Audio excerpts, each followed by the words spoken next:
Okay, सो हमने देखा था लास्ट क्लास में lobes of cerebral cortex, frontal lobe, temporal lobe, parietal, occipital lobe, and then last में insula जो कि hidden होता है from view. Okay, so next जो टॉपिक है हमारी बुक में brain processing related, brain processes related to consciousness, ये हमको अभी फिलहाल नहीं पढ़ना है. Fine. Next we have disorders of the central nervous system. Disorders of central nervous system क्या इंडिकेट कर रहा है?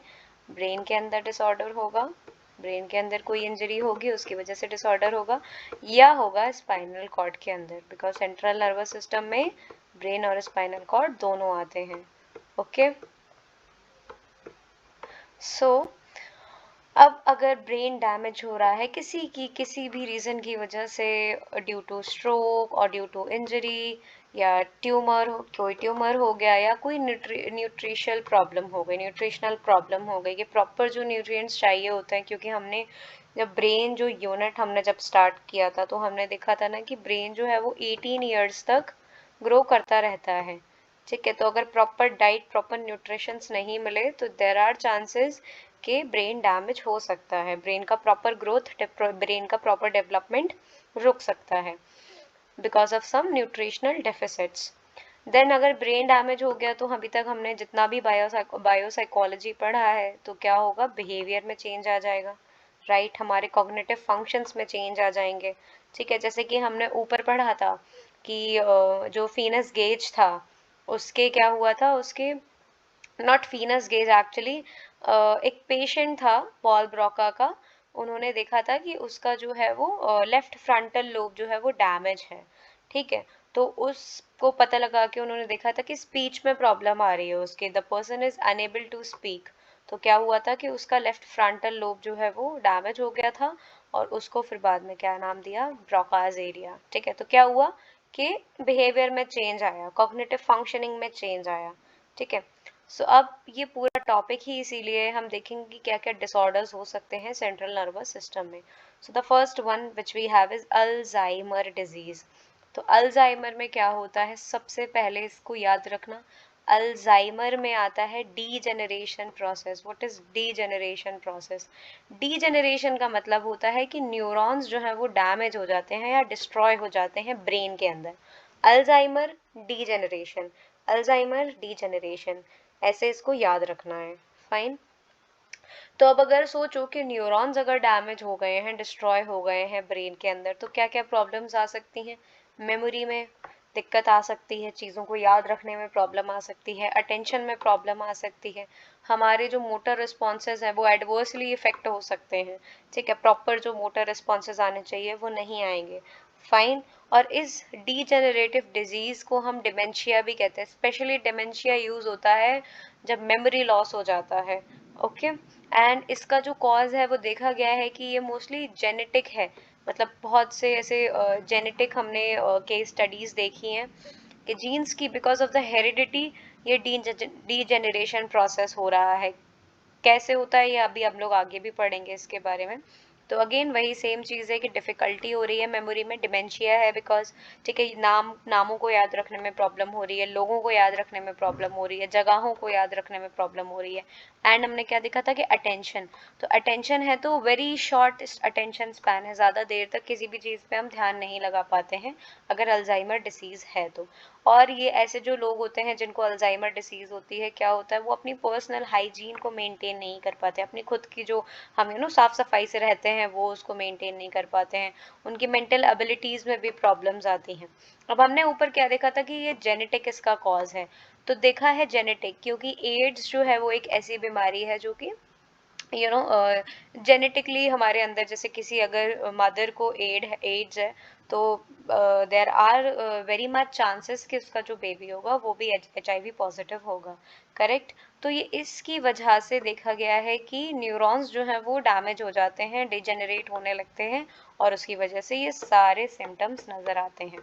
ठीक है, तो ये है आपका अल्जाइमर डिसीज. ठीक है, इतना इसमें याद रखने के लिए काफ़ी है. Alzheimer, degeneration, dementia, and then आपका जेनेटिक एंड एड्स, ये 3-4 जो वर्ड्स हैं इससे याद रखना.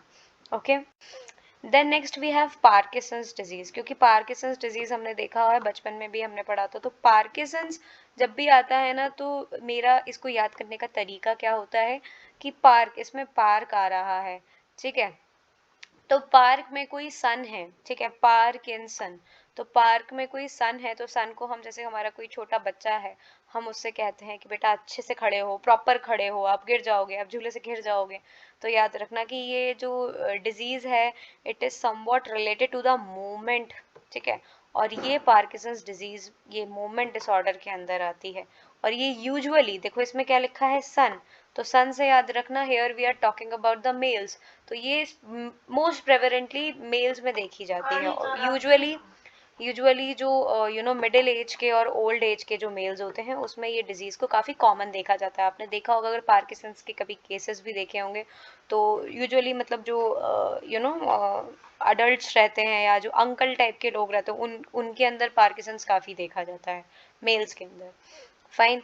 तो इसमें क्या होता है, क्या क्या सिम्टम्स है इसके, कि हमको इनएक्टिविटी के दौरान ट्रेमोर्स आते हैं, झटके आते हैं, जब कोई नॉर्मल कोई काम नहीं कर रहे होंगे, तो अनवांटेड अननेसेसरी मूवमेंट्स आएंगे, इनवॉलेंटरी मूवमेंट्स आएंगे, ठीक है। बट अगर हम कोई वॉलंटरी मूवमेंट कर रहे हैं, अपनी इच्छा से कोई काम कर रहे हैं, हाथ पैर हिला रहे हैं, तो नहीं आते हैं। और अगर हम सो रहे हैं तब भी नहीं आएंगे झटके। बट जब इनएक्टिविटी है, हम कुछ कर नहीं रहे होते हैं, तब देयर आर चांसेस के टिमोर्स आ सकते हैं, ठीक है। एंड देन कॉग्निटिव डेफिसिट्स भी होते हैं। फाइन। तो ये कुछ टेक्निक से याद रखने की कोशिश करना। अल्जाइमर हो गया, पार्किंसंस, ये दो हो गए। तो अब पार्किंसंस में ही देखा कि झटके आते हैं, ट्रेमोर्स आते हैं, तो फिर अब हम स्ट्रोक समझते हैं। इससे याद रखना कि फिर नेक्स्ट जो है हमको स्ट्रोक पे बात करनी है। तो स्ट्रोक में क्या होता है, स्ट्रोक में हमारे टिश्यूज डैमेज हो जाते हैं। स्ट्रोक के अंदर क्या है, टी है। फाइन। स्ट्रोक के अंदर क्या आ रहा है, टी आ रहा है। तो इससे याद रखना कि यहाँ पे ब्रेन के टिश्यूज जो है वो डिस्ट्रॉयज हो जाते हैं। T for tissue, and stroke के अंदर भी टी आ रहा है, तो क्या है यार, के टिश्यूज जो है वो डैमेज हो जाते हैं। And the neurons involve motor movement, जो कि मोटर मूवमेंट्स में जो भी न्यूरॉन्स, मतलब बेसिकली आपके मोटर न्यूरॉन्स जो इन्वॉल्व हैं, तो वो भी डैमेज हो जाते हैं, डिस्ट्रॉयड हो जाते हैं, ठीक है। और क्या होता है, स्ट्रोक का कॉज पाया गया है हैमरेज, सेरिब्रल हैमरेज या ब्रेन हैमरेज जिसको हम कहते हैं।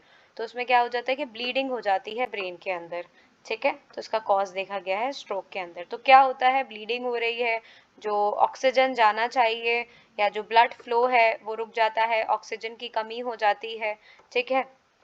एंड देन क्या क्या होता है कि डैमेज आ जाता है मोटर न्यूरॉन्स में, of course. And then partial और कंप्लीट पैरालिसिस होने के चांसेस हैं। Again it is also an movement disorder, ठीक है। देन और क्या कॉमन रिजल्ट है स्ट्रोक के, कि आपको लैंग्वेज प्रॉब्लम्स हो सकती हैं, कोमा हो सकता है, ठीक है, ये सब हो सकता है। Okay. Then next we have multiple sclerosis. तो मल्टीपल स्क्लेरोसिस में क्या याद रखना है कि ऑटो इम्यून सिस्टम, मल्टीपल में एम है और इम्यून सिस्टम में भी एम आता है, ठीक है। ये इसीलिए मैं इजी बनाने की कोशिश कर रही हूँ ताकि याद हो जाए, क्योंकि इतने सारे डिसऑर्डर्स हैं, इतनी सारी थ्योरी है, तो हो सकता है कि हमें याद ना हो। अब इसको याद करने का तरीका ये है कि खुद सोचो माइंड में कि, क्योंकि हमारा ब्रेन हमारी ओवरऑल फंक्शनिंग करा रहा है, ठीक है, हमारे सारे मूवमेंट्स, हमारा सब कुछ, कॉग्निशन, सब कुछ ब्रेन और स्पाइनल कॉर्ड मेंटेन कर रहे हैं। ओके। तो इम्यून सिस्टम जो है, ठीक है, वहां पे भी प्रॉब्लम आ सकती है।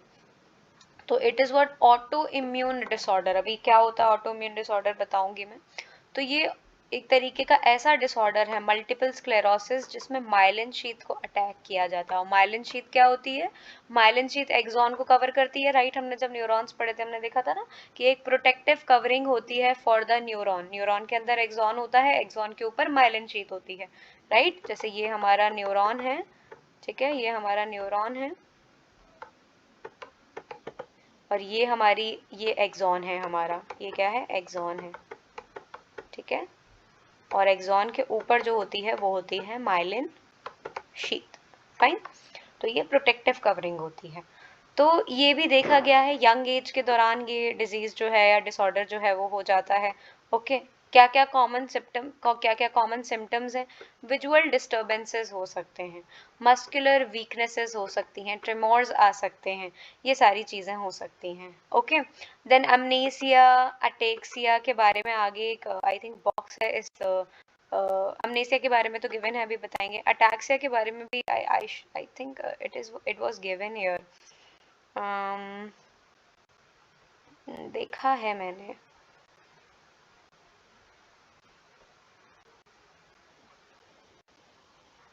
इसको एक बार सर्च कर लेना, अटैक्सिया में क्या होता है, अभी राइट नाउ मुझे याद नहीं आ रहा है। ओके, बट आई थिंक मैंने देखा है कि लिखा हुआ था कहीं तो।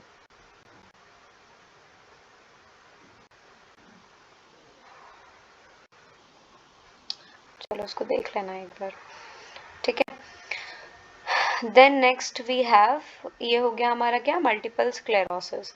देन नेक्स्ट वी हैव, हाँ, auto immune disease. Autoimmune disorder के बारे में नहीं बताया मैंने। ऑटो इम्यून डिसऑर्डर में क्या होता है, को इम्यून सिस्टम का काम क्या होता है, काम क्या होता है इम्यून सिस्टम का, कि वो क्या करता है कि एंटीबॉडीज बनाता है ना, कि किसी भी बीमारी से या किसी भी इन्फेक्शन से हम लड़ सके। इम्यून सिस्टम प्रोटेक्ट करता है ना हमें सारे इन्फेक्शन और बीमारियों से, ऐसी एंटीबॉडीज जनरेट करता है। बट ऑटो इम्यून डिजीज में क्या होता है कि जो हमारे हेल्दी सेल्स या हेल्दी टिश्यूज या हेल्दी ऑर्गन्स होते हैं ना, तो वो इतनी ज़्यादा एंटीबॉडीज बना देता है कि फिर वो हेल्दी सेल्स को भी अटैक करने लगती है। तो ये होता है auto immune disease. Okay, then next is cerebral palsy. तो सेरिब्रल पाल्सी ये चाइल्डहुड में काफ़ी कॉमन डिजीज देखी गई है। ठीक है, क्या होता है इसमें कि ब्रेन जो है वो डैमेज हो जाता है because of some infection, because of some trauma. ठीक है, कोई ट्रॉमा हुआ है बच्चे के साथ, कोई बड़ा हादसा हुआ है, ठीक है, तो ब्रेन टिश्यू में डैमेज आ गया, या ऑक्सीजन ऑक्सीजन जो है प्रॉपर नहीं मिली at birth.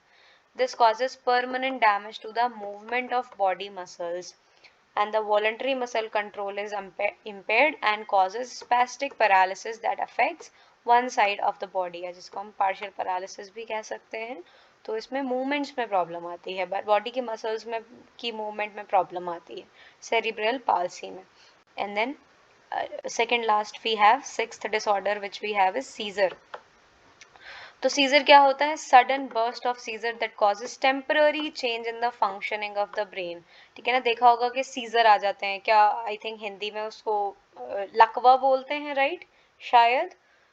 Then such as changes in consciousness में क्या देखा कि टेम्पररी चेंज आ जाता है ब्रेन की फंक्शनिंग में, तो कॉन्शियसनेस में भी अवेयर नहीं रहता है इंसान। ठीक है, देन मोटर कंट्रोल में प्रॉब्लम आती है, मसल्स जो है कॉन्ट्रैक्ट हो जाती हैं, एपिलेप्सी इज एन एग्जाम्पल। ठीक है, and then the frequency and the severity of seizures can be controlled with medication। दवाइयों के जरिए हम इसको कंट्रोल कर सकते हैं। भाई आई गेस ये लकवा ही है, इसको हिंदी में लकवा ही कहते हैं। ठीक है, and then last we have amnesia. Amnesia में क्या होता है, अगेन याद रखना, इसमें मेमोरी लॉस हो जाती है, मेंटल फंक्शंस बाकी सारे सही रहते हैं, कॉग्निशन वगैरह सब सही रहता है, बस इसमें अमनेसिया में मेमोरी लॉस हो जाती है। ठीक है, और कॉज क्या है इसका, इन्फेक्शन हो सकता है, स्ट्रोक हो सकता है, ट्यूमर हो सकता है, या ड्रग्स हो सकते हैं, ऑक्सीजन की कमी है, एपिलेप्सी, अल्जाइमर डिसीज, ये सब कॉज हो सकते हैं एमनेसिया के। ओके, एंड देन और क्या होता है इसमें कि the surviving functions are perception, cognition, intelligence, action. Sometimes working memory is also spared. Remote memories and non-conscious memories that lack awareness of previously experienced information। अब अमनेसिया में क्या, दो तरीके के अमनेसिया होते हैं बेसिकली, यहाँ पे मेमोरी लॉस होती है। ठीक है, बट कभी कभी ये सारे फंक्शंस जो हैं वो भी इसमें भी प्रॉब्लम्स आ जाती हैं। ठीक है, और अमनेसिया क्या है, दो तरीके के, एंटेरोगेट एंड रेट्रोगेट। अब देखो, रेट्रोगेट में क्या है कि बिल्कुल इमीडिएट मेमोरी लॉस हो रही है, मतलब जैसे अभी अगर मुझे अमनेसिया हुआ है तो अभी रीसेंट जो मेरी मेमोरीज हैं तो वो लॉस हो रही है। बट एंटेरोगेट में क्या होता है, बहुत पुरानी मेमोरीज जो है वो चली जाती हैं, पोस्ट डैमेज मेमोरी डेफिसिट होता है ये। ठीक है, थोड़ी पुरानी मेमोरीज जो है वो लॉस हो जाती हैं। तो ये थे हमारे 7 disorders of central nervous system: Alzheimer, Parkinson's, stroke, multiple sclerosis, cerebral palsy, and then seizure, and then amnesia. ठीक है, these were your 7 disorders.